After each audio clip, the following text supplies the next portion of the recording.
श्री गणेशाय नमः। ओम श्री परमात्मने नमः। संक्षिप्त श्री वराह पुराण। शत्रुघ्न का चरित्र, सेवापराध और मथुरा मातम्य। भगवान वराह कहते हैं, देवी, प्राचीन समय की बात है। मथुरा में लवण नामक एक राक्षस था। ब्राह्मणों की रक्षा के लिए महात्मा शत्रुघ्न ने उसका वध किया था। उस स्थान की बड़ी महिमा है। माघ शीर्ष की द्वादशी तिथि के अवसर पर वहां संयम पूर्वक पवित्र रहकर स्नान करना और शत्रुघ्न के चरित्र का वर्णन करना चाहिए। लवणासुर के वध करने से शत्रुघ्न को अपने शरीर में पाप की आशंका हो गई थी। उसे दूर करने के लिए उन्होंने सुस्वादु अन्नों से ब्राह्मणों को तृप्त किया था। इस समाचार से भगवान श्री राम को अत्यंत आनंद मिला था। अतः अपनी सेना के साथ अयोध्या से यहाँ आकर उन्होंने इसके उपलक्ष्य में महान उत्सव किया। अघन मास के शुक्ल पक्ष की दशमी तिथि के दिन भगवान राम मथुरा पहुंचे थे और वहां एकादशी तिथि के पुण्य अवसर पर उपवास करके विश्रांति तीर्थ में सपरिवार स्नान कर महान उत्सव मनाया। फिर ब्राह्मणों को तृप्त करके स्वयं भोजन किया। उस दिन जो वहां उत्सव मनाता है वह संपूर्ण पापों से मुक्त होकर पितरों के साथ दीर्घ काल तक अर्थात प्रलय पर्यंत स्वर्ग लोक में निवास करता है। भगवान वराह कहते हैं, वसुंधरे, मन, वाणी अथवा कर्म किसी प्रकार से भी पाप कर्म में रुचि रखना अपराध है। दंत धावन न करने, राजान खाने, शव स्पर्श करने, सूतक वाले व्यक्ति का जल ग्रहण करने एवं उसका स्पर्श तथा मल मूत्र आदि क्रियाओं से भी अपराध बन जाते हैं। अवच्चावाणी बोलना, अभक्ष भक्षण करना, पिंड्याक हींग को भोजन में सम्मिलित करना, दूसरे के मलिन वस्त्र, नीले रंग वाला वस्त्र धारण करना, गुरु से असत्य भाषण, पतित व्यक्ति का अन्न खाना तथा भोजन न देने का भय उत्पन्न करना, ये सब सेवा अपराध है। उत्तम अन्न स्वयं खा लेना, बतख आदि का मांस खाना और देव मंदिर में जूता पहनकर जाना भी अपराध है। देवता की आराधना में जिस फूल को शास्त्र में निषिद्ध माना गया है उसे काम में लेना, निर्माल्य को विग्रह मूर्ति पर से हटाए बिना ही अस्त व्यस्त होकर अंधेरे में भगवान की पूजा करना भी अपराध है। मदिरा पीना, अंधकार में इष्ट देवता को जगाना, भगवान की पूजा एवं प्रणाम न करके सांसारिक काम में प्रवृत्त हो जाना, ये सभी अपराध है। वसुधे, इस प्रकार के 33 अपराधों को मैंने स्पष्ट कर दिया। इन अपराधों से युक्त पुरुष परम प्रभु श्री हरि का दर्शन नहीं पा सकता। यदि वह दूर रहकर भी पूजा एवं नमस्कार करे तो उसका वह कर्म राक्षसी माना जाता है। क्रमशः इनकी शुद्धि का प्रकार यह है। मेले वस्त्र से दूषित व्यक्ति 1 रात, 2 रात अथवा 3 रातों तक वस्त्र पहने ही स्नान करे और पंचगव्य पिए तो उसकी शुद्धि हो जाती है। नीला वस्त्र पहनने के पाप से बचने के लिए मानव गौमय द्वारा अपने शरीर को भली भांति मले और प्रजापत्य व्रत करे तो वह पवित्र हो जाता है। गुरु के प्रति बने हुए पाप से मुक्ति के लिए 2 चंद्रायण व्रत करने का विधान है। लोग पतित का अन्न खा लेने पर चंद्रायण और पराग व्रत करने से शुद्ध होते हैं। जूता पहनकर मंदिर में जाने वाला मानव कृच्छपाद व्रत और 2 दिन उपवास करे।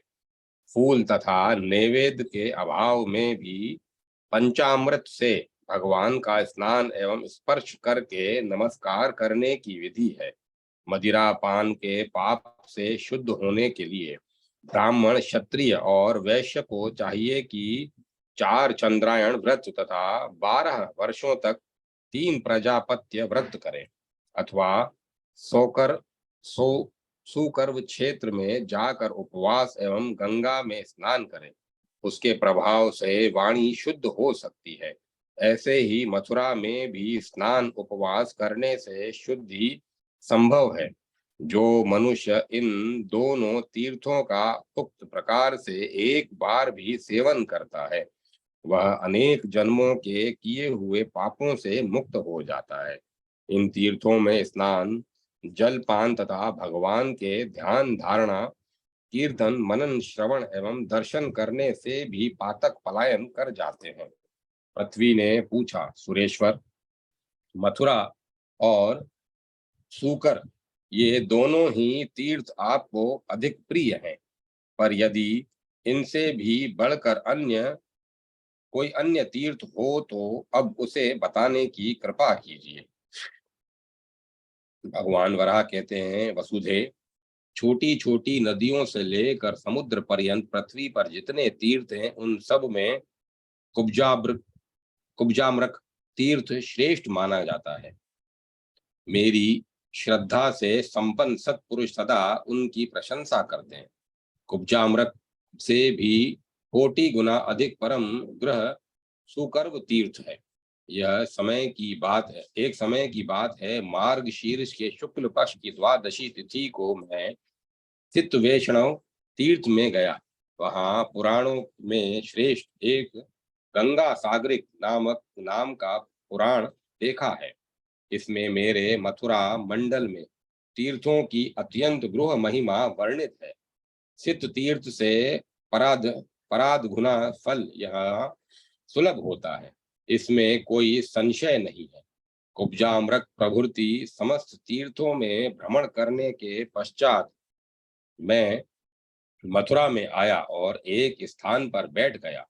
मेरे उस स्थान का नाम विश्रांति तीर्थ पड़ गया। वह स्थान गोपनीयों में भी परम गोपनीय है। वहां स्नान करने से परम उत्तम फल मिलता है। गति का अन्वेषण करने वाले व्यक्तियों के लिए मथुरा परम गति है। मथुरा में विशेष करके कुब्जाम्रक और सोकर क्षेत्र की महिमा है। सांख्य योग और कर्म योग के अनुष्ठान को के बिना भी इन तीर्थों की कृपा से मानव मुक्त हो जाता है, इसमें कोई संशय नहीं है। योग से संपन्न विद्वान ब्राह्मण के लिए जो गति निश्चित है, वही गति मथुरा में प्राण त्याग करने से साधारण व्यक्ति को भी प्राप्त हो जाती है। सूरते, वस्तुतः मथुरा से उत्तम न कोई दूसरा तीर्थ है और न भगवान केशव से श्रेष्ठ कोई देवता है। अध्याय 178 179 समाप्त। श्राद्ध से अगस्ती का उद्धार, श्राद्ध विधि तथा ध्रुव तीर्थ की महिमा। भगवान वराह कहते हैं, वसुंधरे, अब पितरों से संबद्ध एक दूसरा प्रसंग कहता हूं, उसे सुनो। मथुरापुरी में पहले एक धार्मिक एवं शूरवीर राजा थे, जिनका नाम चंद्रसेन था। उनकी 200 रानियां थी, जिनमें चंद्रप्रभा सबसे गुणवती थी। उसके 100 दासियां थी, जिनमें एक का नाम प्रभावती था। उस दासी के परिवार के पुरुष सदाचार विहीन थे। सभी मरकर दोष के कारण नरक यातना में पड़ गए, क्योंकि उनके कुल में एक वर्ण संकर उत्पन्न हो गया था। देवी, एक समय वे पितर ध्रुव तीर्थ में आए, जिन पर एक त्रिकालदर्शी ऋषि की दृष्टि पड़ गई। इनमें कुछ दिव्य रूप वाले पितर आकाश गमन की शक्ति से युक्त श्रेष्ठ वाहनों पर चढ़कर आए और अपने वंशजों को आशीर्वाद देकर चले गए। कुछ दूसरे पितरगण जो ध्रुव तीर्थ में आए, उनके श्राद्ध न होने से पेट में झुर्रियां पड़ गई थी, अतः वे पुत्रों को शाप देकर चले गए। त्रिकाल यज्ञ मुनि यह सब दृश्य देख रहे थे। जब पितृगण चले गए और वे मुनि अकेले आश्रम में रह गए, तो एक सूक्ष्म शरीरधारी पितृ ने उनसे कहा, मुने, वर्ण संकर संबंधी दोष के कारण मुझे नरक में स्थान मिला है। मैं 100 वर्षों से आशा रूपी रस्सियों से बांधा गया प्रतीक्षा करता रहा, पर अब निराश होकर आपके पास आया हूँ। तीनों तापों से उत्पन्न घबराकर और विवश होकर मैं आपकी शरण आया हूँ। जिनका पुत्रों ने पिंडदान एवं तर्पण किया, वे पितृ हष्ट पुष्ट होकर आकाश गमन की शक्ति से स्वर्ग को चले गए, किंतु मैं बलहीन व्यक्ति कहीं भी नहीं जा सकता हूँ। जिनके संतान अपने बाल बच्चों के साथ सदा जिनकी संतान अपने बाल बच्चों के साथ सदा संपन्न है, वे उनके द्वारा सदा से सुपूजित होकर परम गति के अधिकारी होते हैं। त्रिकालज्ञ मुनिवर, आपको दिव्य दृष्टि सुलभ है। उसके प्रभाव से आपने जिन पितरों को स्वर्ग में जाते हुए देखा है, वे सभी आज राजा चंद्रसेन के द्वारा सत्कृत हुए हैं। पितर ने कहा, जो पितरों के लिए श्राद्ध करता है, उसका उत्तम फल निश्चित है, किंतु न करने से विपरीत फल सामने आता है और पितर नरक के भागी हो जाते हैं। इसमें कुछ कारण है, वह भी मैं आपको बताता हूँ, सुने। श्राद्ध संबंधी जो द्रव्य उचित देश काल और पात्र को नहीं दिया गया, विधि की रक्षा न हुई, साथ में दक्षिणा न दी गई, तो वह प्रणय वाय का कारण हो जाता है। जो श्राद्ध श्रद्धा के साथ संपन्न नहीं हुआ, जिस पर दुष्ट प्राणी की दृष्टि पड़ गई, जिसमें तिल और कुशा का अभाव रहा और मंत्र भी नहीं पढ़े गए, उस श्राद्ध को असुर ग्रहण कर लेते हैं। प्राचीन समय से ही भगवान वामन ने ऐसे श्राद्ध का अधिकारी बलि को बना रखा है। ऐसे ही दशरथ नंदन भगवान श्री राम के द्वारा अपने गणों के साथ क्रूर रावण जब दिवंगत हो गया, तो उन त्रिभुवन भरता श्री राम ने कुछ ऐसे श्राद्धों का फल त्रिजटा को भी दे दिया था। भगवान राम जब भगवती सीता के साथ बैठे थे, सीता ने उनसे कहा, त्रिजटा आप में भक्ति रखती है। सीता जी की बात सुनकर श्री राम प्रसन्न हो गए। अतः उन परम प्रभु ने उस राक्षसी को यह वर दिया, त्रिजटे, जिस श्राद्ध करने वाले व्यक्ति के घर श्राद्ध की उत्तम हविष पदार्थ आदि सामग्रियां न हो, विधि और पात्र उचित रहने पर भी यदि श्राद्ध करते समय क्रोध आ गया हो, तथा पाक्षिक मासिक श्राद्ध उचित समय पर संपन्न न हो एवं दक्षिणा भी न दी जाए, तो उसका फल मैं तुम्हें देता हूँ। इसी प्रकार एक बार भगवान शंकर ने नागराज वासुकी की भक्ति से प्रसन्न होकर उसे वर देते हुए कहा था, नागराज, जिस मनुष्य ने वार्षिक श्राद्ध करने के पूर्व भगवान श्री हरि से आज्ञा प्राप्त नहीं की और श्राद्ध क्रिया संपन्न कर ली, यज्ञ के अवसर पर उचित दक्षिणा न दी, देवता एवं ब्राह्मण के सामने देने की प्रतिज्ञा करके उसे पूरा नहीं किया, श्राद्ध के बिना मंत्र पढ़े ही क्रिया कर दी, ऐसे यज्ञों एवं श्राद्धों का संपूर्ण फल मैं तुम्हें अर्पित करता हूँ। मुने, ये सभी बातें पुराणों एवं इतिहासों में वर्णित है। मुने, जिन्हें आपने दयनीय दशा में देखा था, उनके श्राद्ध अवैध रूप में ही अनुष्ठित हुए हैं।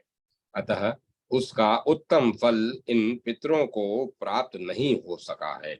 यही कारण है कि ये नंग धड़ंग कालक्षेप कर रहे हैं। उनके पुत्रों ने जो श्राद्ध क्रिया की थी, उसमें त्रुटि रह गई थी। इसीलिए पितृगण गाथा गाते हैं कि क्या हमारे कुल में ऐसा कोई व्यक्ति जन्म लेगा जो प्रभुत्व जल वाली नदियों में त्रपधवम अधिरतम आयतनु इत्यादि मंत्रों से हमारा तर्पण एवं उनके तट पर श्राद्ध करेगा। महाप्राज्ञ, आपने मुझसे जो पूछा था, संक्षेप में उसका यही उत्तर है। वसुंधरे, यह सब सुनकर वे ऋषि राजा चंद्रसेन के पास पहुंचे। उन ऋषि को देखकर राजा सिंहासन से उठकर पृथ्वी पर खड़े होकर उनके चरणों में मस्तक झुकाकर कहा, मुनिवर, आप मेरे घर पर पधारे। इससे मैं धन्य एवं कृतार्थ हो गया। आपके यहाँ आ जाने से मेरा जन्म सफल हो गया। मुने, पाद अर्घ्य, मधुपर्क और गौ, ये सभी वस्तुएं आपकी सेवा में समर्पित हैं। इन्हें आप स्वीकार करें, जिससे मुझे पूर्ण संतोष हो जाए। देवी उस समय चंद्रसेन के दिए हुए अर्घ्य आदि को स्वीकार करके त्रिकालज्ञ मुनि ने तुरंत उन नरेश से कहा, राजन, मेरे आने का एक विशेष कारण भी है, आप उसे सुने। इस पर राजऋषि चंद्रसेन ने उन तपोधन ऋषि से पूछा, तपोधन, वह कौन सा कार्य है, आप बताने की कृपा कीजिए। मैं यह समुचित कार्य करने के लिए उद्यत हूँ, जिससे आपका मनोरथ सिद्ध हो सके। मुनि ने कहा, राजन, आप अपनी पटरानी तथा उनकी दासी को, जिसे लोग प्रभावती कहते हैं, यहाँ बुलाएं। इस पर राजा ने अपनी रानी और दासी को वहां बुलाया। रानी परम साध्वी थी, वे आकर जमीन पर बैठ गई। उस समय उनका शरीर भय एवं आशंकाओं से कांप रहा था। उन्होंने आते ही विनय पूर्वक ऋषि को प्रणाम किया। उनके बैठ जाने पर मुनि ने कहा, मैंने ध्रुव तीर्थ में जो आश्चर्य की एक बात देखी है, उसे आप सभी के सामने व्यक्त करता हूँ। वह बात यह है कि आज प्राणियों के पितृगण ध्रुव तीर्थ में उपस्थित हुए थे। श्राद्ध करने में कुशल पुत्रों ने जिनका विधिवत श्राद्ध किया है, वे तो तृप्त होकर स्वर्ग को गए, परंतु वहीं मुझे एक अत्यंत दुखी पितृ मिले। उनका शरीर भूख प्यास से सूख गया है। उनका मुख शुष्क और आंखें बड़ी छोटी हैं। स्वर्ग में जाने की आशा तो दूर, वे पुनः अपवित्र नरक में ही जाने के लिए विवश हैं। उन्हें देखकर मेरे हृदय में बड़ी दया आई। अतः मैंने उनसे पूछा, भाई, तुम कौन हो और क्या चाहते हो? मुझे बताने की कृपा करो। तब उन्होंने अपनी सारी स्थिति बताई। उस समय उनकी बात सुनते ही करुणा से मैं विवश हो गया। महारानी जी, बात ऐसी है, आपकी जो एक दासी है, उसकी एक पुत्री है, जो विरूपक निधि नाम से प्रसिद्ध है। आप उसे भी इस समय यहाँ बुलाने की कृपा करें। वसुंधरे, इस प्रकार मुनिवर त्रिकालज्ञ की बात सुनकर महाराजा चंद्रसेन की रानी ने उसी क्षण एक दासी पुत्री को बुलाने की आज्ञा दी। उस समय वह मदपान कर उन्मत्त हो रही थी। किसी प्रकार राज सेवकों ने उसे संभाल कर हाथ से पकड़े हुए वहां लाकर उन मुनि के पास उपस्थित किया।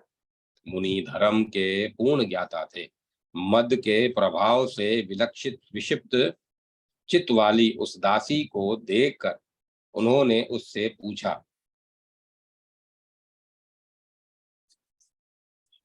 अरे, तुमने पितरों के लिए पिंडदान तथा जल से स्वधा कहकर तर्पण किया है अथवा नहीं?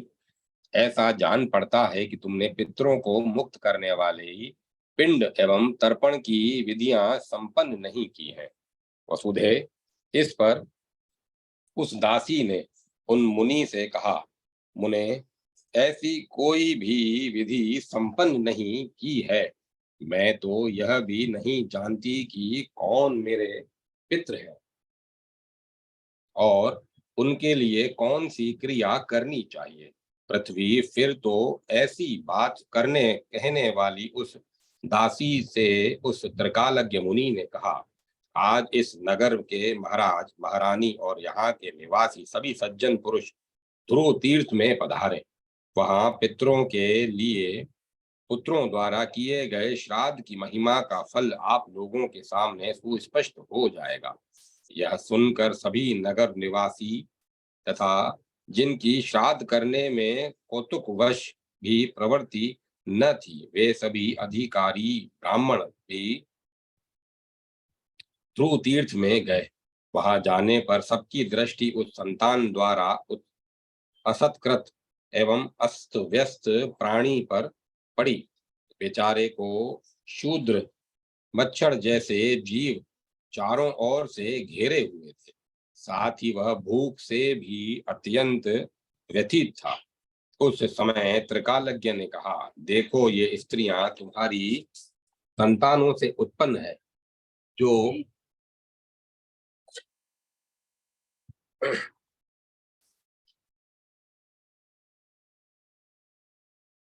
संतानों से उत्पन्न है, तुम परिपुष्ट हो जाओ। अतएव राजा की कृपा से इनका यह आगमन हुआ है। तब वह पितृ बोला, दासी इस ध्रुव तीर्थ से में पहले स्नान करें, फिर वेद में निर्दिष्ट क्रम से तर्पण करें। फिर वेद में निर्दिष्ट क्रम से तर्पण करें। तदंतर प्राचीन ऋषियों ने जो विधि बताई है, उसके अनुसार यह पिंड दानादि श्राद्ध कर्म करें। सभी कर्म पात्र चांदी के हों। आज साथ में वस्त्र एवं चंदन रहना आवश्यक है। फिर भक्ति पूर्वक पिंडार्चन करके पितरों की पूजा करें। आप सभी सज्जन यही करें और इसका परिणाम तत्काल देख लें। मैं परम सुख से संपन्न हो जाऊंगा। इस विधान से इस संतान के द्वारा मेरा श्राद्ध कराना आप सभी की कृपा पर निर्भर है। वसुंधरे रानी चंद्रप्रभा अगस्ती की बात सुनकर दासी के द्वारा उस प्राणी का श्राद्ध कराने में तत्पर हो गई। उस श्राद्ध में बहुत सी दक्षिणाएं दी गई। रेशमी वस्त्र, धूप, कपूर, अगुरु, चंदन, तिल और अन्न आदि विविध वस्तुएं पिंडदान के अवसर पर काम में लाई गई। फलस्वरूप श्राद्ध एवं पिंडदान का क्रम समाप्त होते ही वह विकृत दशा वाला अगस्ती ऐसा बन गया मानो कोई देवता हो। उसका शरीर परम तेजोमय हो गया।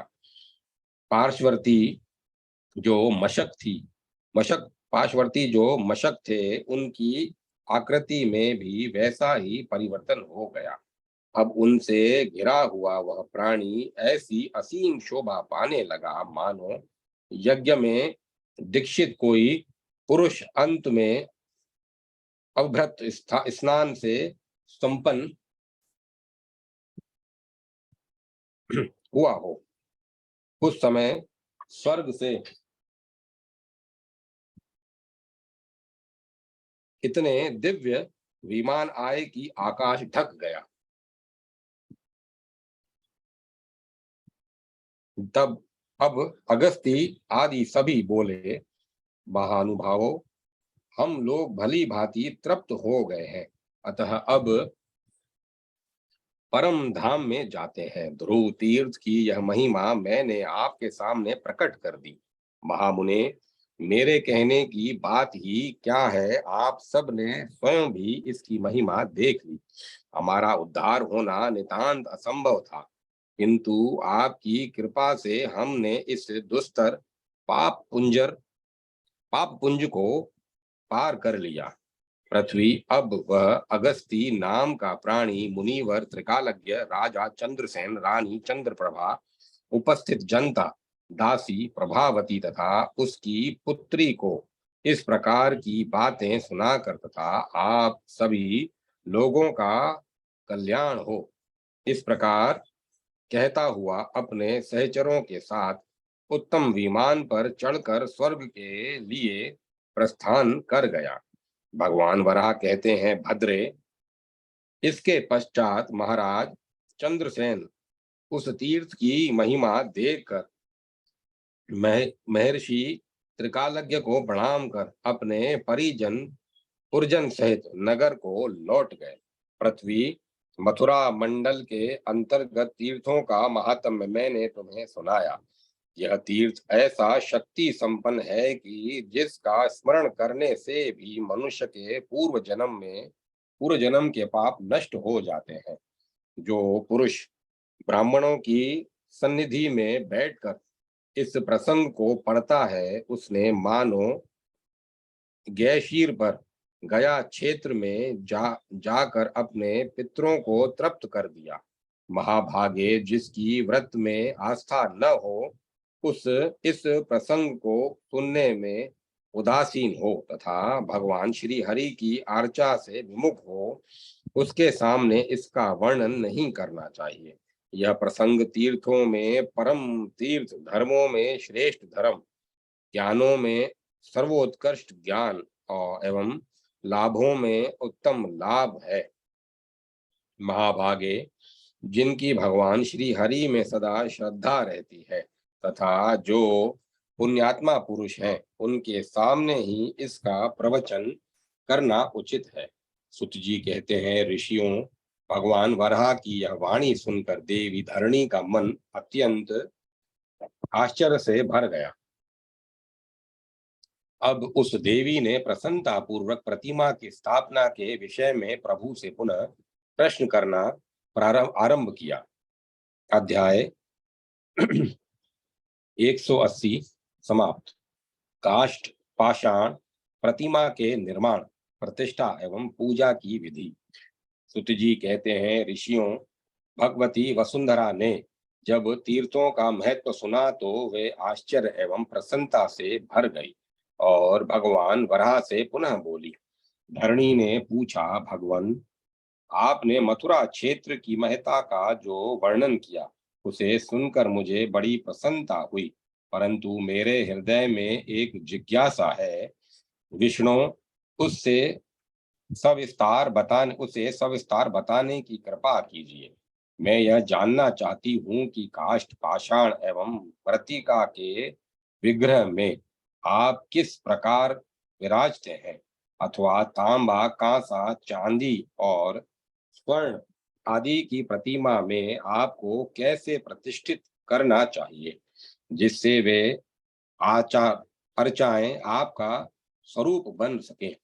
माधव, लोग अपने दक्षिण भाग में दीवाल पर अथवा भूमि पर भी आपके श्री विग्रह की रचना करते हैं।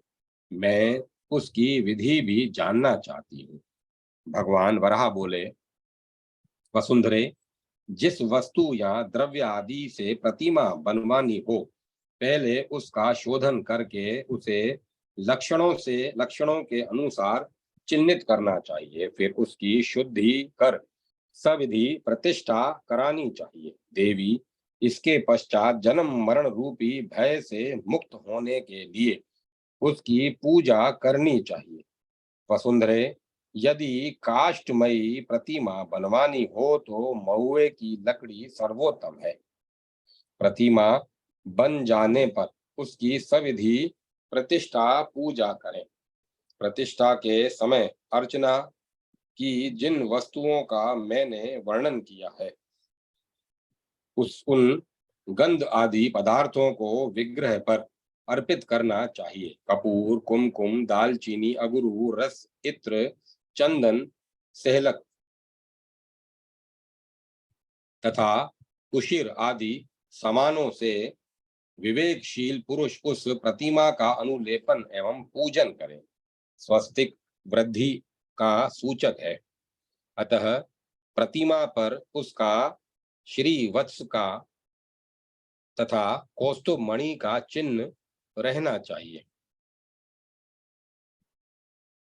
फिर विधि पूर्वक उसका पूजन कर आर्चा को दूध से सिद्ध हुए खीर का भोग लगाना चाहिए। यह अत्यंत मंगलप्रद है। तिल के तेल या घी का दीपक पूजा के लिए उत्तम है, इनमें कोई संदेह नहीं। प्राणायाम करके इस मंत्र को पढ़ना चाहिए। मंत्र का भाव इस प्रकार है, भगवन, यह संपूर्ण विश्व आपका ही स्वरूप है, तथापि आपकी स्पष्ट प्रतीति नहीं होती। प्रभो, अब आप सुस्पष्ट रूप से भूमंडल पर पधार कर इस काष्ठमयी प्रतिमा में प्रतिष्ठित होइए। काठ की बनी हुई प्रतिमा में भगवान की स्थापना की यह विधि है। स्थापना के बाद भगवत प्रेमी पुरुषों के साथ प्रदक्षिणा करनी चाहिए। पूजा के बाद भी दीपक प्रज्वलित रहना चाहिए। मन ही मन ओम नमो नारायणाय, ओम नमो नारायणाय, ओम नमो नारायणाय इस मंत्र का उच्चारण करें। प्रतिष्ठित मूर्ति की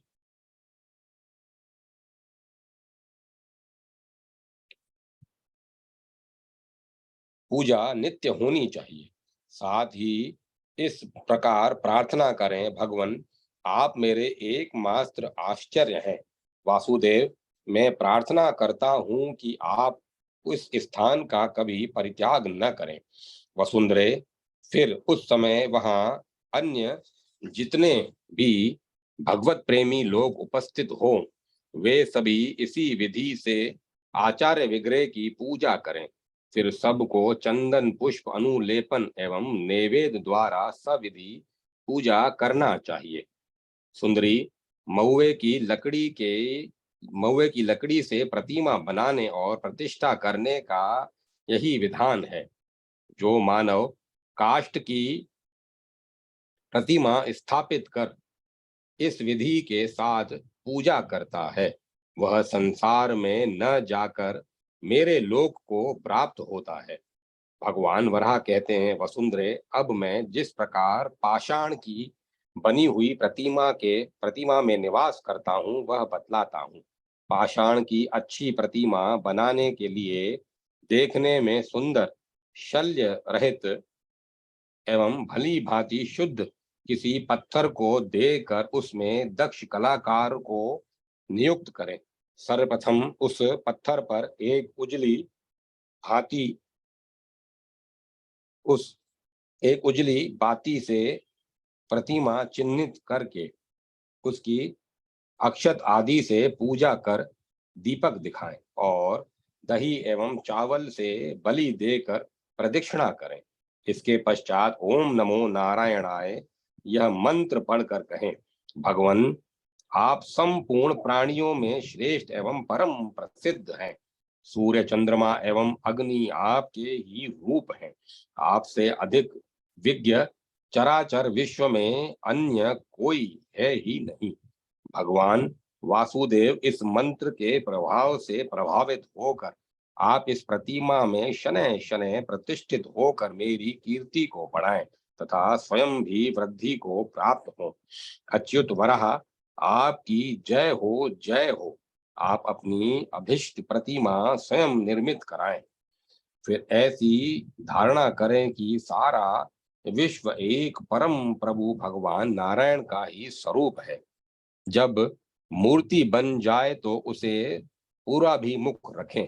फिर उज्जवल वस्त्र धारण कर रात में उपवास करें। पुनः प्रातः दंत धावन कर और सफेद यज्ञोपवीत पहनकर हाथ में गंधादि लेकर कहें, भगवान, जिन्हें सर्वरूप एवं मायाशबल कहा जाता है, वही आप अखिल जगत के रूप में विराजते हैं। प्रभु, इस प्रतिमा में भी आपका वास है। जगत के कारण, जगत के आकार तथा अर्चा अवतार धारण करके शोभा पाने वाले लोकनाथ, इस प्रकार मैंने आपकी आराधना की है। यह विग्रह भी आपसे रिक्त नहीं है। यद आदि और अंत से रहित प्रभु, इस जगत की सत्ता स्थिर रहने में आप ही निमित्त हैं। आप अपराजय हैं। इस प्रकार भगवत विग्रह की पूजा करें। ओम नमो वासुदेवाय, ओम नमो वासुदेवाय, ओम नमो वासुदेवाय। मंत्र पढ़कर प्रतिमा के ऊपर जल छिड़कना चाहिए। सुंदरी, इस प्रकार पाषाणमयी प्रतिमा में मेरी प्राण प्रतिष्ठा कर पूर्वा भाद्रपद नक्षत्र में अन्नादि में अधिवासन करना चाहिए। मेरी उपासना में उदत रहने वाला जो व्यक्ति मेरी प्रतिमा की स्थापना करता है वह मुझ भगवान श्री हरि के लोक में जाता है, यह निश्चित है। स्थापना के दिनों में साधक यव अथवा दूध से बने आहार पर दिन रात व्यतीत करे। इष्ट देव की प्रतिमा प्रतिष्ठित हो जाने पर सायंकाल की संध्या के समय 4 दीपक प्रज्वलित कर भगवान के आसन के नीचे पंचगव्य चंदन और जल से परिपूर्ण 4 कलश स्थापित करना चाहिए। इस समय सामवेद के गान करने वाले ब्राह्मण वेद ध्वनि करें। देवी, जो ब्राह्मण वेद के हजारों मंत्रों को पढ़ते हैं उनके मुख से निकलते हुए इस शुभप्रद शाम के स्वर को सुनकर मैं वहां आ जाता हूँ, क्योंकि वेद मंत्र का पाठ मुझे परम प्रिय है, किंतु वहां अनर्गल प्रलाप नहीं होना चाहिए। पुण्यव्रती व्यक्ति पूजा के समय इस अर्थ वाले मंत्र को पढ़कर आवाहन करे। भगवन, 6 प्रकार के कर्मों में आपकी प्रधानता है। आप 5 इंद्रियों से संपन्न होकर यहाँ पधारने की कृपा कीजिए। जगत प्रभु, आप में सभी वेद मंत्र स्थान पाए हुए हैं। समस्त प्राणियों की स्थिति भी आप ही में है। यह अर्चा आपके रहने का सुरक्षित स्थान है। इसी अर्थ के मंत्र का उच्चारण करते हुए तिल घृत समिधा और मधु से 108 आहुतियां भी देनी चाहिए। देवी, इस प्रकार विधि के द्वारा प्रतिमा में प्रतिष्ठित हो जाता हूँ। देवी, मैं इस विधि के द्वारा प्रतिमा में प्रतिष्ठित हो जाता हूँ। फिर प्रातः काल स्वच्छ जल में स्नान करें और मंत्र पढ़कर पंचगव्य का पान करें। अनेक प्रकार के गंध पुष्प और लाजा आदि का प्रयोग कर फिर मांगलिक गीत वाद के साथ प्रतिमा को मध्य भाग में एक ऊंचे स्थान पर स्थापित करें। सब प्रकार के सुगंधों को लेकर फिर प्रार्थना करें। भगवान, जिन्हें लक्षणों से लक्षित देवी लक्ष्मी से सुशोभित तथा सनातन श्री हरि कहते हैं, वे आप ही तो हैं। प्रभु, हमारी प्रार्थना है कि परम प्रकाश से सुशोभित होकर आप यहाँ विराजिए। आपको मेरा बारंबार नमस्कार है। इस प्रकार भगवान की शीलार्चा की स्थापना कर उसका अनुलेपन उपटन करना चाहिए। चंदन कुमकुम आदि से मिला हुआ अक्षक धर्म यक्षक धर्म का उपटन श्रेष्ठ है।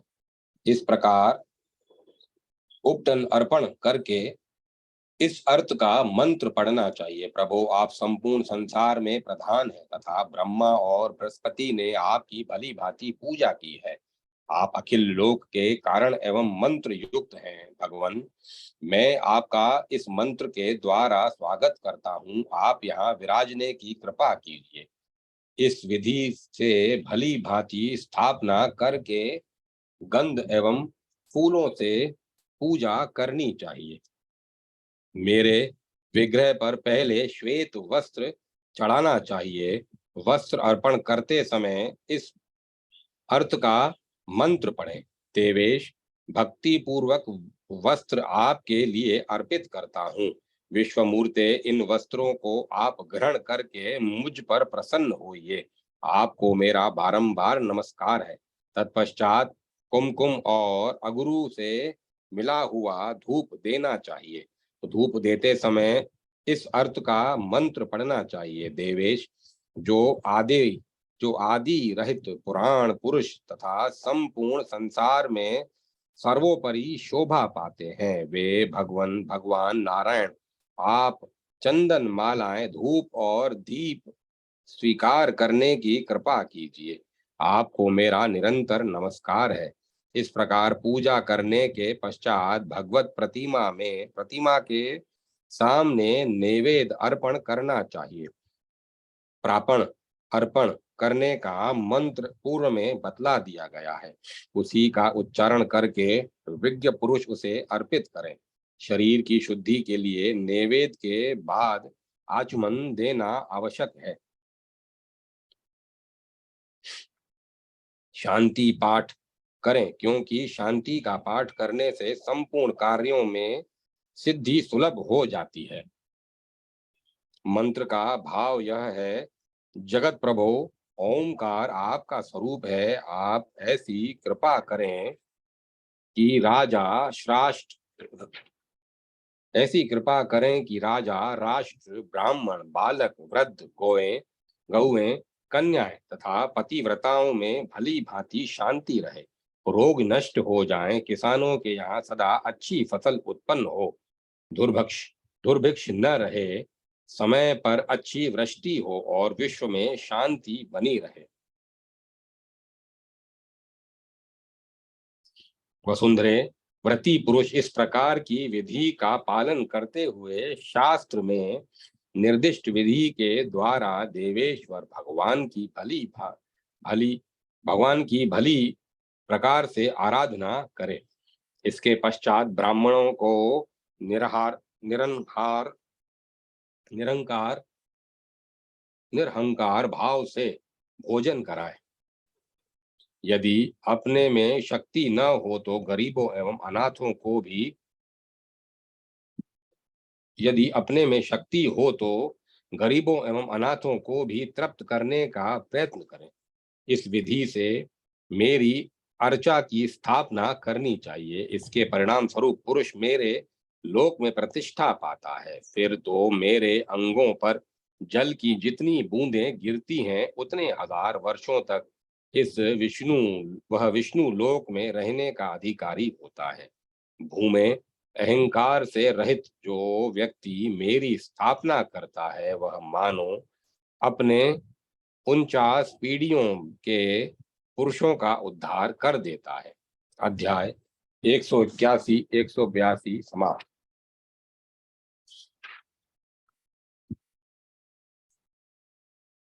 अब मैं कथा को विराम देता हूँ।